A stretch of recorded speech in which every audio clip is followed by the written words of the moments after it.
یعنې کوم خلک چې په سوشل میډیا باندې دین کار کوي نه هغوی ته هسې یو د ورورولۍ یو پیغام هغه وړاندې کول غواړي هغه دا چې ګوره مونږ دلته ناست یو که نه زموږ مخې ته 50 کسان ناست دي 80 کسان ناست دي 70 ناست دي یو جومات مونږ ته ډک دی زموږ د علاقې خلک ناست دي او مخې ته مونږ یو کیمره لګولې ده او خپل فیسبوک چینل چلو یا یوټیوب چینل چلو ټیک ټاک چلو وغیره دا څیزونه چلو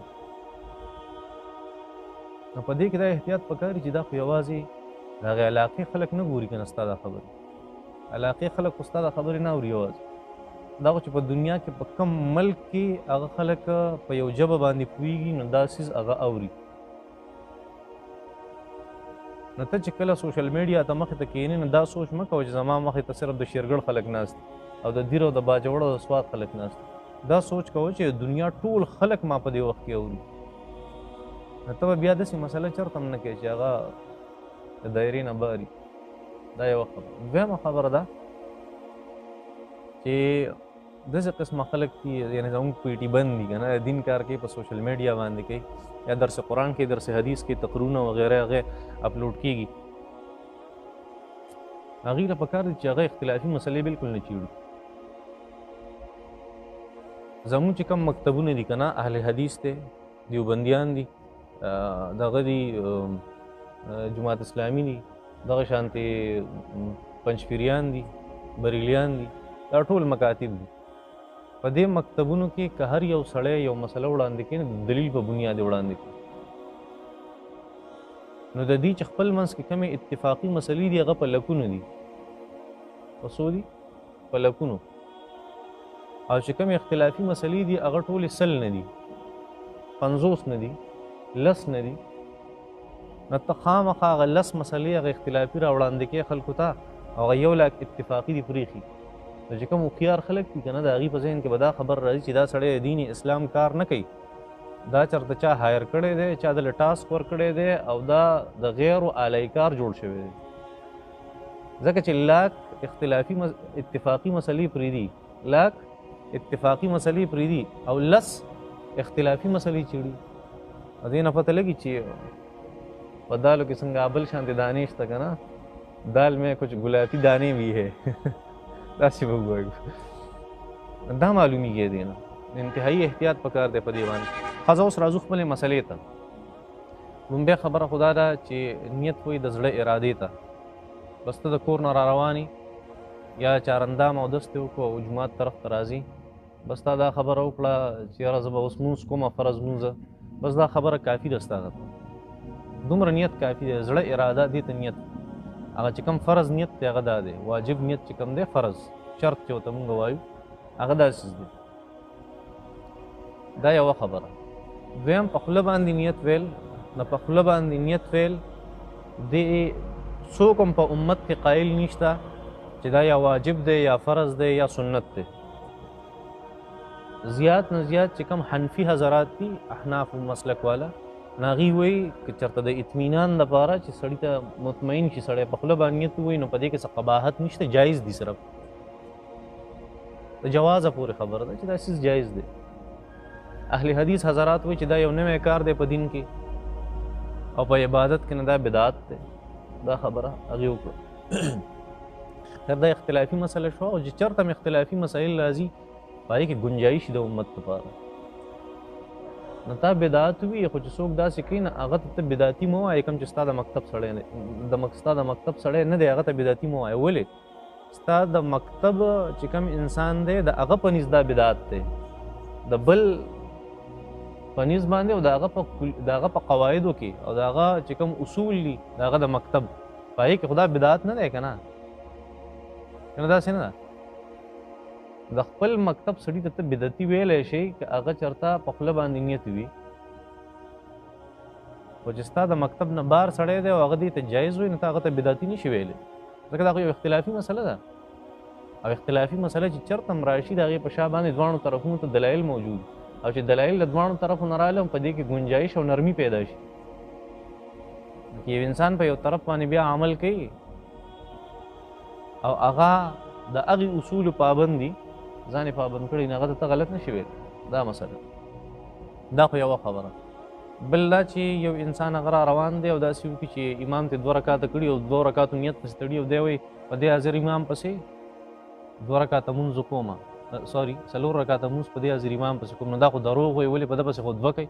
تاسو ته ما وایي چې دا مسله زما د وړوکوالي ده چې دا ما یې زده کړې وه.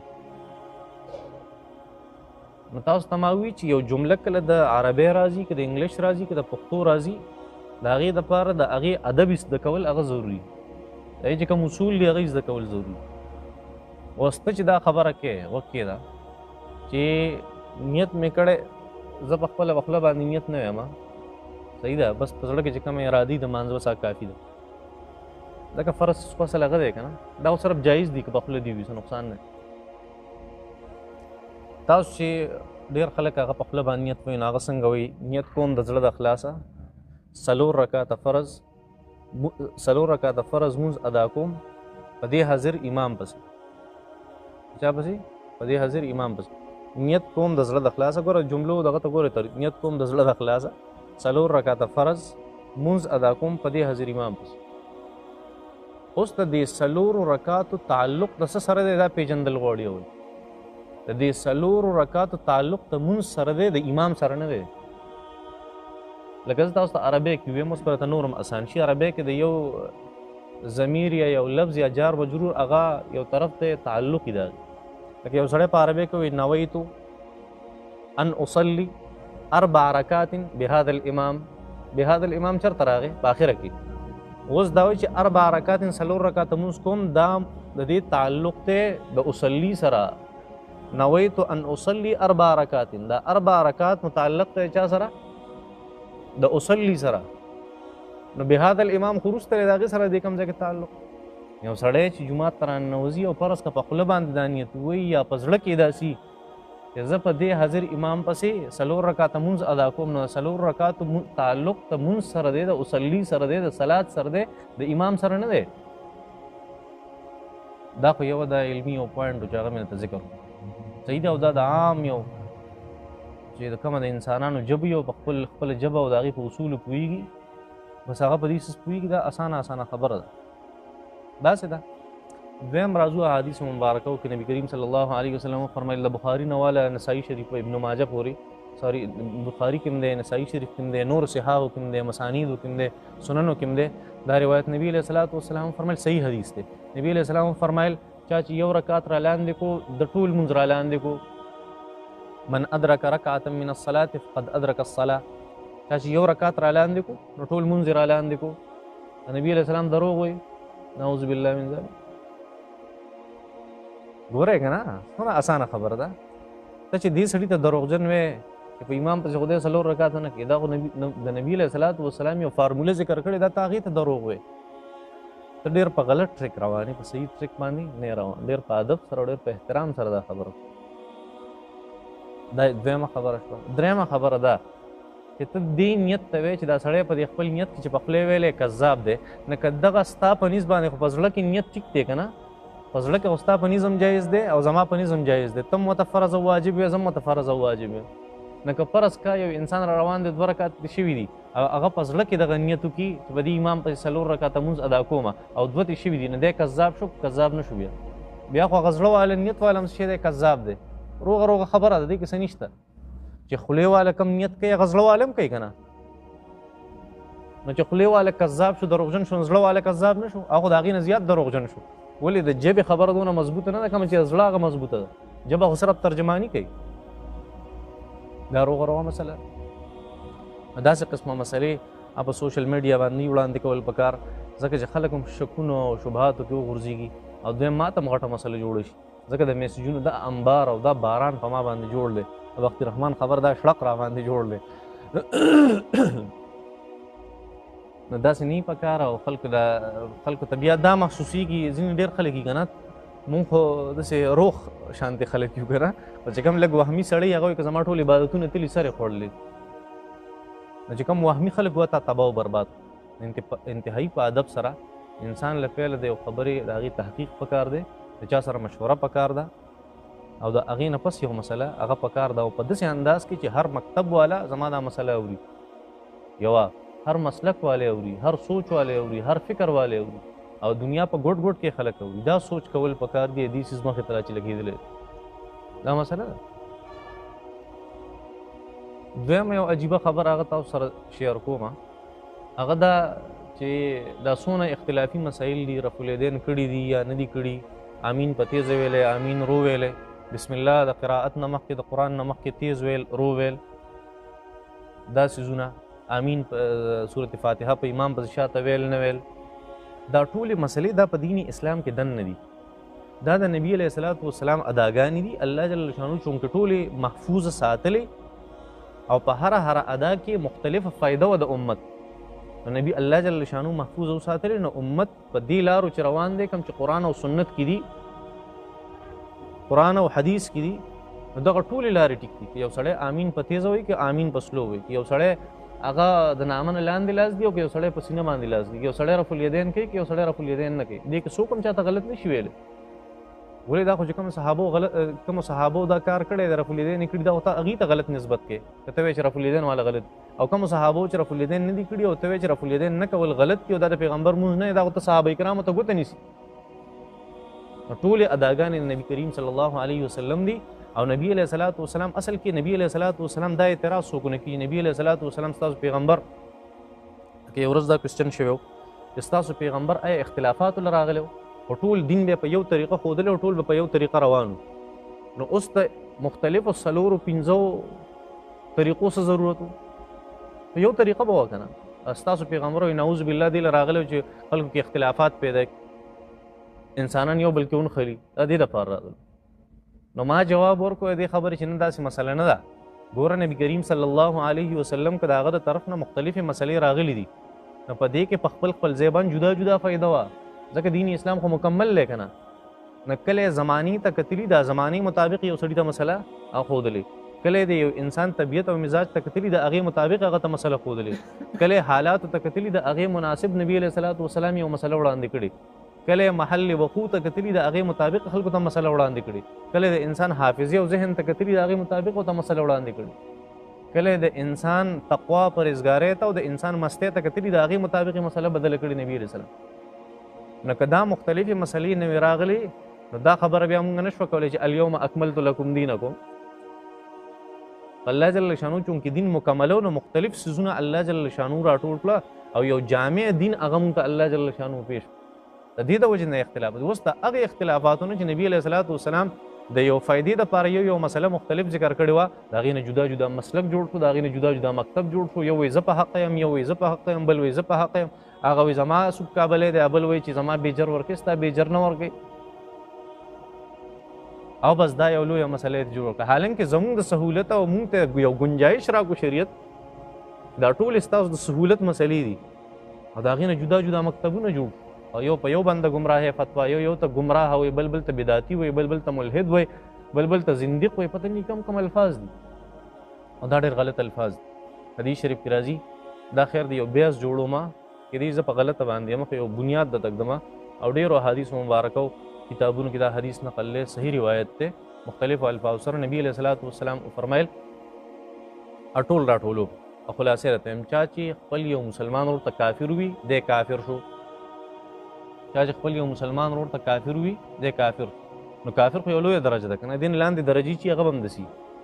چا چې یو ورته ګمراه وي نو دی به ګمراه، یو مسلمان ورته صحیح انسان ته ګمراه وي دی په خپله ګمراه کېږي دی سره، که په هغه کې د ګمراهۍ ځای نه وي. یو انسان بل ته بدعتي وي او هغه کې د بدعت ځای نه و، نو دی بدعتي کېږي، دی ګناهګارېږي په دې څیز باندې. بل ته ملحد وي او هغه ملحد نه و، دی په خپله ملحد کېږي په دې باندې. بل ته زندیق وي او هغه زندیق نه و، خو دی په خپله زندیق کېږي دی سره. دا ډېر خطرناک الفاظ دي او ټوله دنیا دا ګوري. دې کې ډېر زیات احتیاط پکار دی په دې مسلو. دا بله خبره. بله یوه خبره درته کوم، هغه دا چې دا څیزونه خو په دین کې دن نه و، دا ټول په حق باندې و، د دین نه بار لږه خبره کوو. نن هم د یو یونیورسټۍ څه پاوشا کې یونیورسټي ده، هغې یو طالب علم راغلی و د انګلیش BS انګلیش والا، هغه راغلی و او هغه ما ته یو خبره وکړه، وختي راغلی و، جمعې مونږ نه پس راغلی و، بیا هغه مونږ جنازې له پکې لاړو چې کارونه و نور.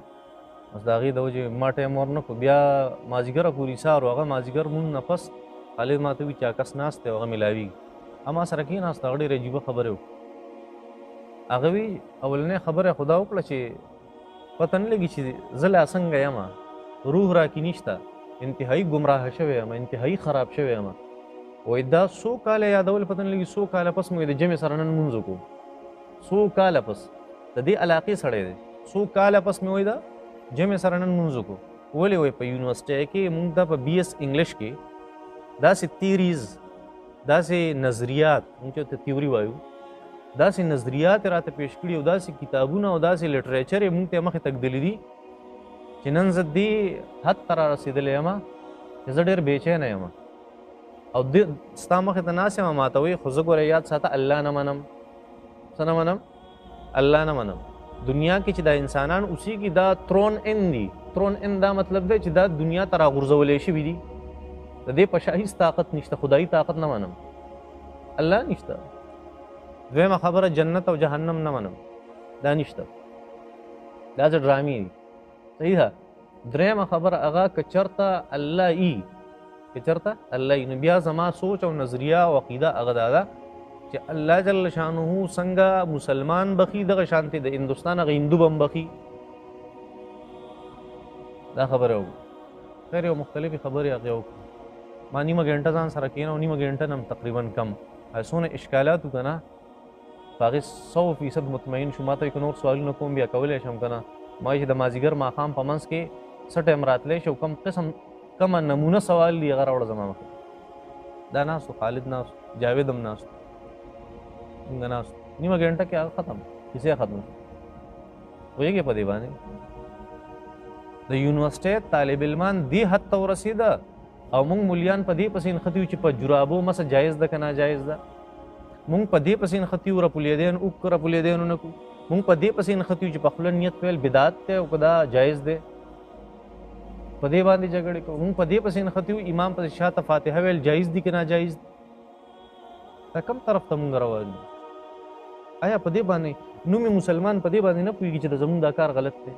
ورځې مخکې ما تاسو ته خبره کړې وه چې شیطان کله ناکله یو دیني کار انسان ته داسې کي چې هغه د دین کار نه وي، خلکو ته د دین کار ښیي دا دین کار دی. نو یو لوی د دین چې کوم اهم مقاصد دي هغه ته پاتې کړي. دوه د دین کارونه راشي که نه، یو وړوکی یو غلطي، یو ډېر اهم او مقصدي کاري، یو مقصدي کار نه وي خو هغه غیر مقصد ورته مقصد ښکاري کړي، دا هم د دین کار دی. په دې چې له خرابۍ تباه کوي هغه په مونږ کې ده. په غیر ضروري څیزونو باندې مونږ مناظرې شروع کړې. دلته د یونیورسټۍ هلکان رانه ټول لاړه دهریان، د الله جل شانو د وجود نه انکار وکړو، د جنت او د جهنم نه انکار وکړو، خپله مسلماني پرېښوده، خپل قرآن. زه یو ځای کې جماعت اسلامي والا یو پیره هغې ما ته وي چې استقبال رمضان پروګرام دی، صرف یو درس قرآن لږ ساعت له راشي. زه لاړم ما درس قرآن وکړو، د هغې نه پس راووتم. یو ماشوم ما سره میلاو شو، چېرته نوی نوی یونیورسټۍ کې داخل شوی او ما ته یې وي چې زموږ په یونیورسټۍ کې یو خبره چلیږي او زه هغه سوال په تا باندې کوم. ما یې جي وایه وړوکی یو لکه ایله چې یونیورسټۍ ته لاړ شي څومره یي. ما ته یې وي چې تا سره څه ثبوت دی او څه دلیل دی سره چې دا د الله جل شانو کتاب دی؟ دا خو د الله کتاب نه دی، دا قرآن د الله کتاب نه دی. ولې د الله کتاب نه دی؟ وجه ده یو خبره چې کله راشي او د 15 کسانو نه پاس شي نو هغې کې د دنیا دروغ میلاو شوي، د دې خو 1400 کاله وشو نو دا به بدل شوی نه. اعتراض ډېر عجیب و. صحیح ده. ما پې صرف یو سوال وکړو، صرف یو سوال، او ما وی چې کم سړی د دې نه انکار کوي چې دا د الله کتاب نه، دا سوال پې کوه د قیامت ته ورځې پورې، بیا ماله جواب راوړه، زه به دله مزید جواب در. یو خبره مې ورته سره وکړه، دا نه وایم چې زه نور قابل انسان یم یا چېرته زه چېرته زماني علامه یم، نه، یو طالب علم یم. اوس هم زه سبق وایم. حقیقت حال دا دی ما فارغ شو، ما مفتي کورس 3-4 تخصصات مې وکړه، MPhil مې وکړو، PhD مې وکړه، اوس هم سبق وایم لګیا یم. هغې نه پس او د مرګه پورې اطلب العلم من المهد الى اللحد یو قول دی، د مور د غېږې نه واله د لحده پورې څه زده کړه، علم یې زده کړه، په دغې باندې انسان کامیابېږي. خو صرف دونه خبره ده دا ویمه چې خلک زمونږ کم طرف ته روان دی او مونږ جګړې پسې څیزونه شروع کړو. دا څه دا ډېر په معذرت سره دا ټول زمونږ علما دي، خیر که د هر مکتب دي او زمونږ د سر تاجونه دي، خو کله ناکله د انسان صرف فکر نه خیال نه هغه طرف ته دا مسله چې ما وړاندې کړه مې دې دپاره چې یو انسان دې طرف ته سوچ وکړي چې واقعي زما نه دلته غلطي شوې ده او داسې نه وه پکار داسې پکار وښه موږ د دې ټولو خلکو ادب کوو. دویمه خبره هغه د وظایفو باره کې ده. وإذا يا بني آدم لا يفتننكم الشيطان كما أخرج أبويكم من الجنة ينزع عنهما لباسهما ليريهما سوآتهما إنه يراكم هو وقبيله من حيث لا ترونهم إنا جعلنا الشياطين أولياء للذين لا يؤمنون وإذا فعلوا فاحشة قالوا وجدنا عليها آباءنا والله أمرنا بها قل إن الله لا يأمر بالفحشاء أتقولون على الله ما لا تعلمون قل أمر ربي بالقسط وأقيموا وجوهكم عند كل مسجد وادعوه مخلصين له الدين كما بدأكم تعودون فريقا هدى وفريقا حق عليهم الضلالة. سبق دير شكرا. فريقا هدى وفريقا حق عليهم الضلالة إنهم اتخذوا الشياطين أولياء من دون الله ويحسبون أنهم مهتدون. صدق الله العظيم. اللہ جل شانہ فرمایا یا بنی آدم اے بنی آدمو اے دا آدم علیہ السلام بچو لا یفتننکم پا تکلیف کی دونا غرزی تاسو چرتم دے پا تکلیف کی دونا غرزی تاسو الشیطان و شیطان کما لک سرنگ اخرجا شراویست ابویکم ستاسو مور و پلار من الجنت جنتنا ینزعو ویست لعنہما دین لباسہما دیغا جامع لیوریهما دی د پرچو خیدی ته سوآتهما دی هغه پټ ته شرم زیونه انه بشک الشیطان یراکم تاسو اینی من هو دی وقبیله د خاندان من حيث دا اغزین لا ترونهم چې تاسو به ویننه انا جعلنا الشیاطین بشک موږ جوړ کړي شیطانان اولیاء دوستان للذین د هغه خلکو د پاره لا یؤمنون چې هغه ایمان نه راوړي و اذا فعلوا هر کله چې دی وکي فاحشة یو ښکاره ګناه قالو دی وی وجدنا علیها آباءنا وجدنا منتلی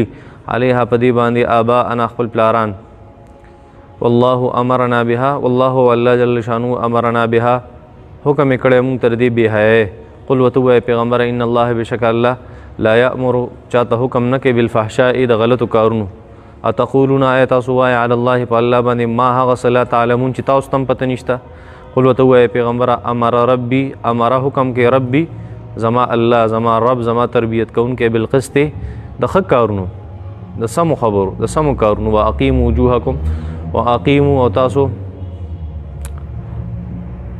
قائم ساته وجوهکم خپل مخونه عند كل مسجد د هر عبادت پځې کې یا د هر عبادت په وخت ودعوه اور ابلی د الله مخلصین خالص له د پر الدین عبادت کمال کسرنګ بداکم چې الله ړومبي پیدا کړی تاسو تعودون تاسو به واپس کیږئ غته فریقا یوړله هدا هدایت یافته شو او فریقا یوړله حق ثابت شو علیهم پدی باندې الضلاله گمراهی انهم بشکا دا خلق دا گمراه خلق اتخذوا نیولی دی شیاطین شیطانان اولیاء دوستان من دون الله د الله نه ما سوا ويحسبون دی ګماندار چې انهم مهتدون بشک دی ہدایت والدی.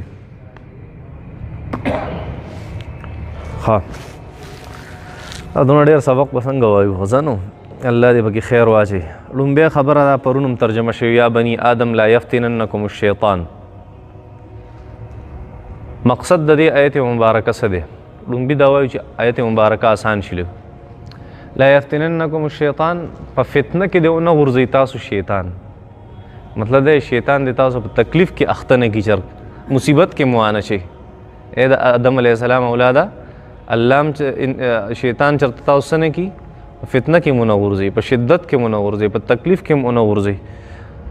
مثال ورکه الله کما اخرج ابویکم من الجنه څنګه چې په تکلیف کې غرزولي استاد مور او پلار آدم علیہ السلام او حوا علیہ السلام څه چلے کړو اخرج ابویکم من الجنه تاسو مور او پلار په دې تکلیف کې غرزولي چې جنت نه راويست ينزع عنهما لباسهما تکلیف دا ور کړو د اغي نه لباس لر کړو کني ولر کړو اغي باندې ابوټه اوسه کو اغي لباس ختم شو نقصان دا کړو چې لباس تاغي نه لر شو ليريهما سوآتهما دا اغي اغه شرمګاهونه یو بل تو خو ده انه يراكم هو وقبيله من حيث لا ترونهم الله فرمایي دا شیطان ستاسو په نسبت سره ډېر زیات طاقتور دی. انه یراکم هو وقبیله، دا تاسو یې نه خو تاسو یې نه تاسو یې نه. انه یراکم، دا شیطان تاسو یې نه هو دی وقبیله، او د خاندان او د فوج او د لښکر، من حیث دا غزین لا ترونهم چې تاسو به چرته وینئ نه. بیا الله فرمایي انا جعلنا الشیاطین اولیاء للذین لا یؤمنون، د کومو خلکو چې په الله اعتماد نه د شیطان وس په هغې باندې رسي. د کومو خلکو اعتماد چې په الله نه د شیطان دا په هغې باندې کار کوي، په هر چا کار نه کوي. اول خدا خبره یې زده کول پکار دي چې دوه طاقتونه دي چې هغه انسان ګمراه کوي. څو طاقتونه؟ دوه. یو د انسان د نفس طاقت دی، څه د نفس. د انسان جسم کې دننه یو طاقت دی الله جل شانو پیدا کړی، دا دی همیشه ګمراهۍ طرف ته ولې دیکه ورکوي. او د هغې یو نفس بیا 19 طاقتونه دي. څومره؟ په هغې مونږ بحث کړی و مخکې، ښه تفصیلي خبره مې ته کړې چې نفس څه شی دی او دې طاقتونه څه شی دي، روح څه شی دی، جسم څه شی دی، دا خبرې مې کړې وې. په دغې تفصیل کې نه ځو. نفس دام انسان ګمراه کوي، او شیطان دویم طاقت دی چې انسان ګمراه کوي. لومبۍ خبره خدا ده چې تا ته به څنګه پته لګي چې دا زه نفس دوکه کړم که تا زه شیطان دوکه کړم. دا ګناه په ما باندې شیطان وکړه که دا ګناه په ما باندې نفس وکړه. دا لومبۍ خبره. کله چې انسان ګناه طرف ته روان شي او دی ګناه کې او د ده په دماغو کې او په زړه کې قسم قسم دلایل راځي. څه راځي؟ دلایل. که داسې وشوه زه به داسې کوم، که چا ګیرولم زه به داسې کوم، که چا کوله زه به داسې کوم. داسې قسمه دلایل چې د په زړه او په دماغو کې راځي دا د شیطان د طرف نه. د چا د طرف نه؟ د شیطان د طرف نه. هغه دا لارې ښیي خلکو ته، دا ګورونه ښیي خلکو ته. او کله چې داسې قسمه دلایل ستا زړه کې نه راځي او ته یو ګناه کوې، دا بیا د شیطان رذیلتوب نه، دا ستا خپل رذیلتوب دی بیا. او دا په روژه کې اکثر کېږي. تاسو به خپله وایه روژه کې الله شیطانانو تړي، خو پته لګي چې شیطان غریب هغسې بدنام دی، هغه د نورو ورځو کار کوي خو دغه ورځې کار خو نه کوي. دا د انسان د نفس هغه خواهش دی چې انسان دغه طرف ته دا راښکي. ښه، دا لومبۍ خبره. دویمه خبره چې هغه زده کول پکار دي، دا شیطان نه دا د هر انسان ویک پوینټ پیژني. یو کمزوری یو نقطه پکې ګوري که نه، په هغې طرف یې وایي چې دی به په کم طرف دوکه شي. او امام غزالی رحمت الله علیه په یو رساله لیکلې ده الکشف والتبیین فی غرور الخلق اجمعین. په هغې کې صرف دا خبرې ذکر دي، عربی کې دي، هغې کې صرف دا خبرې ذکر دي شیطان انسان له راځي. هر انسان خو مختلف دی بل نه. دا یو سړی بادشاه دی، دا بل وزیر اعظم دی، دا وزیر اعلی دی، دا گورنر دی، دا مزدورکار دی، دا عالم دی، دا طالب دی، دا پلانکی دی، دا پلانکی دی. نه، هر یو سړي له په جدا جدا جامه کې راځي شیطان، او د هغه ویک پوینټ ګوري، هغه شانتې دوکه کوي. دغې کتابونو دا تذکرې کړي چې هر انسان له په جدا جدا شکل کې راځي شیطان، داسې هر یو له په یو شکل کې نه راځي. نو کمزوری پوینټ ګوري. دویمه خبره ده. دریمه خبره دا چې د شیطان دا داو په چا خیږي. دا شیطان چې کم داو خیږي که نه، دا په کم سړي خیږي. دا شیطان لومبۍ داسې کار کوي چې انسان ته بې فایدې کار د فایدې د خزانو نه ډک ښکاره کړي، غیر حقیقت ورته بهترین حقیقت ښکاره کړي. یو بدصورت او بدشکله څیز ورته خوبصورته او ښه شکل والا ښکاره کړي، غلط نظریات ورته صحیح نظریات ښکاره کړي. هغه خبره چې هغه د سره دلیل نه جوړېږي هغه ورته دلایل ښکاره کړي. هغه لاره چې هغه د ګمراهۍ لارې هغې ته ورته د هدایت جامې ور واچوي، هغې لارې ته، او د هدایت باغونه ورته په هغې کې وښیي. یو وړوکی کار هغه ورته غټ ښکاره کړي. په دې طریقه شیطان هغه دا څیزونه انسان ته ښکلي کوي، لکه قرآن مجید کې بار بار د دې تذکر راغلی ده. بیا دا انسان څه چلو کی دیم هغه حقایق هغه څیزونه چې هغه غلط دي دی وایي که دا ټیک دي، او هغه یو صحیح حقیقت هغه په زړه کې واچوي. یو کار چې په هغې کې فایده نشته، دته په هغې کې دونه فایدې ور واچوي چې دی وایي که دا زه ښه کار کوم. خیال هم دی ډېر خلک زموږ په پښتنو کې هم داسې دي هغې ته هم شیطان داسې یو مثال در کوم بیا ځان له بسې مثالونه جوړوئ. شیطان داسې کوي که نه چې زموږ پښتنو ته وایي ډرامې جوړې که څه ورته وایي ډرامې جوړې او دا ډرامه څه شی دی دا ډرامه خو مونږ یو فني څیز جوړو د خلکو په مخ باندې خندا او مسکا راولو څه راولو شاته ته په دې پسې وګوره چې تا څونه د شریعت احکامات تخپو د لاندې کړه دا هغه شیطان دی چې هغه په شرعي احکاماتو چې تا کې مې خپې راښکلې او هغه دې ذبح کړه او هغه دې ختم کړه هغې د نه پټ کړي دي او صرف دا خبره یې ته مخکې کړې دی چې دا خو د خلکو سره یو ښېګړه ده. داسې کوي شیطان داسې ډېر کارونه دي. دغه شان په سیاست کې په معاشرت کې وګوره زموږ په حجرو کې وګوره په بازارونو کې وګوره داسې کې ناس پهی پردي غیبتونه به کوي څه به کوي پردي غیبتونه او زر به ظالم بچی وایي دا غیبت نه دا خو زه حقیقت بیانوم څه به وایي حقیقت بیانوم دا خو زه غیبت نه کوم. دا شیطان څه کوي غیبت باندې صادر ور واچو او دته پیش کو د یو شرعي او اسلامي حقیقت په جامه کې هغه شکل هغه بدصورته څیز او ته خوبصورت او داسې کوي شیطان. نه الله جل شانو فرمایي هغه انسانان هغه کامیابیږي په دغه وخت امتحان کې شیطان ورته مخې ته راشي کله چې انسان د امتحان په موقع باندې د خپل ایمان ثبوت ورکي څه ورکي خپل ځان پیش کړي چې زه مؤمن یم. داسې کوي رشوت مخې ته کېږي څه رشوت دقل ستا د ایمان پته لګي چې اوس تا ته الله یاد دی په دې وخت کې که نه دی یاد ده مخې ته زنانه ده او زنا ده او چکله ده دقل ته د انسان د ایمان پته لګي چې اوس الله جل شانو زه پیژنم که نه پیژنم. الله جل شانو فرمایي شیطان په هغه سړي چرته هم نشي راتلی چې هغه په هر ځای کې خپل د ایمان څه ورکوي ثبوت ورکوي. زما له الله جل شانو یو احسان را باندې کړی دی ایمان دی راس. الله جل شانو فرمایي ای د آدم علیه السلام اولاده چرته دا شیطان تاسو دوکه نه کي ګوره یاد ساتئ دا ستاسو پخوانی دشمن دی لکه ستاسو مور او پلار د جنت نه رایستي او هغې بې حجابه کړي او د هغې عورت یو بل ته ښکاره کړی او دقه یې د آدم علیه السلام سره کړې وه. آدم علیه السلام سره یې څه چل وکړو آدم علیه السلام ته الله جل شانو فرمیل دا جنت دی چې ستا کوم ځای خوښي خوره ستا کوم ځای خوښي خوره که نه داسې فکلا من حیث شئتما دا ټول نعمتونه دي خو دا یو څیز د دې نه ځان وساتئ شیطان ورته هغه څیز ښکلی کړو او هغه یې پرې وخوړو. دا الله جل شانو چې د آدم علیه السلام دا واقع دی دا مطلب نه چې آدم علیه السلام نعوذ بالله ګمراه او یا هغه نه ګناه وشوه یا هغه غلط یا داسې دا خو الله جل شانو ډومبی مثال تا ته پیش کړو چې ستا د مور او پلار سره دا چل کړو نو ستا دا سړی دا مخلص نشي کېدی هغه ته په دروغه قسمونه خوړلي نو ته ورته څه ښکاري دې خبرې ته خیال لرئ یا بني آدم ای د آدم علیه السلام اولاده لا یفتننکم الشیطان چرته هم تاسو په فتنه کې ونه غورځئ څوک شیطان چرته فساد کې مونه غورځئ ښه پردي غولو کې ګیر نشي هغې سم اورېدلې یا بني آدم ای د آدم علیه السلام اولاده لا یفتننکم چرته هم تاسو په ازمایش کې ونه غورځئ شیطان و شیطان کما مثال درکوي الله کما لکه څرنګې اخرج ابویکم چې ستاسو مور او پلار راویسته من الجنت جنت نه ینزع عنهما لباسهما دا هغې هغه لباس د هغې نه ویستو د څه دپاره لیوریهما سوآتهما د دې دپاره چې د هغې شرمګاهونه هغه کلاو کړي یو بل ته برسیره کړي ویښ